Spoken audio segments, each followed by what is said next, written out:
If dating feels harder than it used to, it's not just you, and it's not your imagination. It's the trends, the swipe fatigue, the situationships, the never ending talking stage. Modern dating has some habits that are practically designed to keep you single. Modern dating is full of red flags, but the worst ones, they've been normalized, packaged up as boundaries or self respect, or that's just how dating works now. And it's keeping a lot of smart, attractive, relationship ready people stuck in a never ending loop of almosts and maybes. And what even was that? These aren't quirks, they're trends. And if you're not careful, they'll absolutely sabotage your love life. Let's walk through the greatest hits and how to break free from them. If that's at all interesting, stick around because that's what's on the agenda. Everyone's dog is their best friend, and everyone is somehow holding a fish.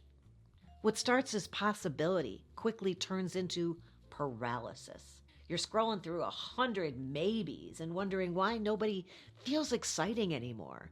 It's because the apps flatten people. No matter how promising they seem, no profile can give you the most important thing you need: energy. You need to be in the room with someone to feel that, and you can't swipe your way to it. If your dating life is turned into thumb calisthenics and facial recognition fatigue, take a break. Get offline. Go where actual humans are. Chemistry doesn't live in your inbox. It lives out in the world, and usually somewhere near good lighting and soft pretzels. I have a guide about this, by the way. You matched! You flirted! You exchanged clever lines and possibly a few pet photos. And now it's day 11, and you're still talking. You're not dating. You're loitering in each other's phones, and, at a certain point, that's not connection. It's just ghost prep. If there's no plan to meet by day 4 or 5, there's no plan. And the longer you stay in this talking stage, the more you confuse texting chemistry with actual attraction. And they are not the same thing. No, not at all. Not one bit. If someone wants to meet you, they'll move toward it. If they don't, they'll keep you in this chat just long enough to feel entertained. You're not being courted. You're being bookmarked. Let it go. I know what I want and I won't settle.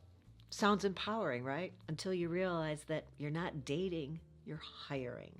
And the role you're casting for looks suspiciously like a lifestyle prop with nice teeth. People say they're looking for a partner, but what they really mean is, I want someone who fits into my already really great routine without disrupting my schedule and my curated meal plan or my fall travel lineup. That's not a partnership, that's set design. Real relationships don't arrive fully assembled, you build them together. Which means you have to leave room for somebody else's rhythm, somebody else's needs and personality. Otherwise, you're just playing house with your own reflection.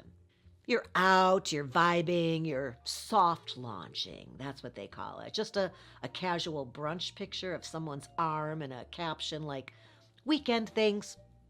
It's not a reveal, it's a dodge.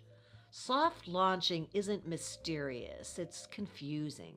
If someone's posting you but not naming you, texting you but not committing, dating you but avoiding the title, congratulations, you're a ghost with benefits. And if you're the one doing it, ask yourself why. If you like somebody, own it. Don't sneak them into your feed like a limited edition candle. Be proud or be out, but don't be ambiguous. No one has time to decode your love life like it's a riddle. Thanks to the dating apps, you've got more options than ever. And yet, somehow, no one is actually dating. It's kind of weird, right? Because having options feels good. Making a choice, that's kind of risky. If you don't choose, you can't get it wrong. So you stay safe, unattached, and open. But connection doesn't happen in your queue. It happens in the room. It happens when you pick somebody and you meet them and you talk to them and you engage with them and you like them. So if you're matching with 10 people and you're meeting none of them, Stop calling that dating, because it's not. It's grazing. And you can't build intimacy on a diet of snacks. I know you say it's over and that you've moved on, and yet you're still texting, still liking each other's posts, and still just checking in on occasion. You know what? That's not closure. That's comfort.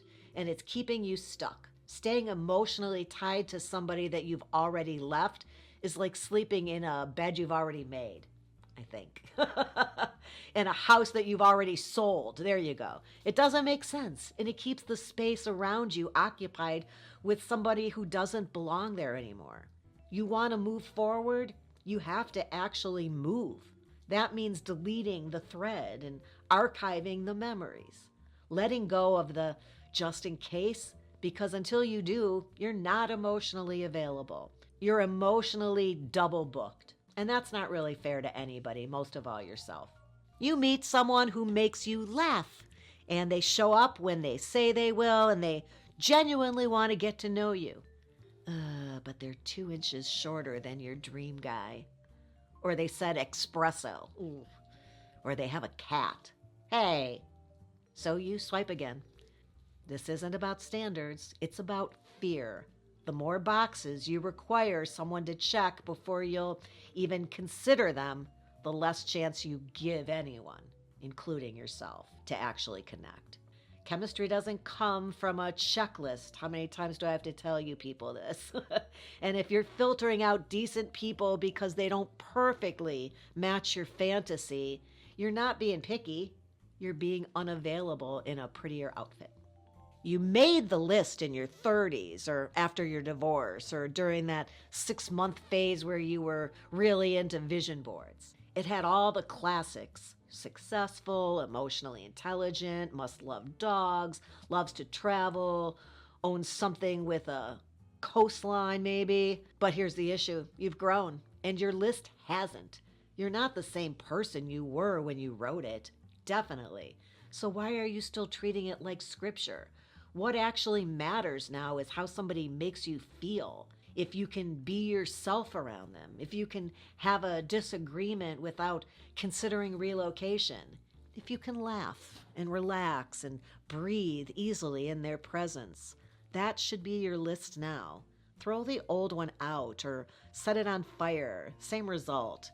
Be open and think this through. You've grown, so should your list. Modern dating gives you all the activity of building a relationship with none of the substance. You swipe, you match, you text, you get just enough feedback to feel like something's happening, but it's not.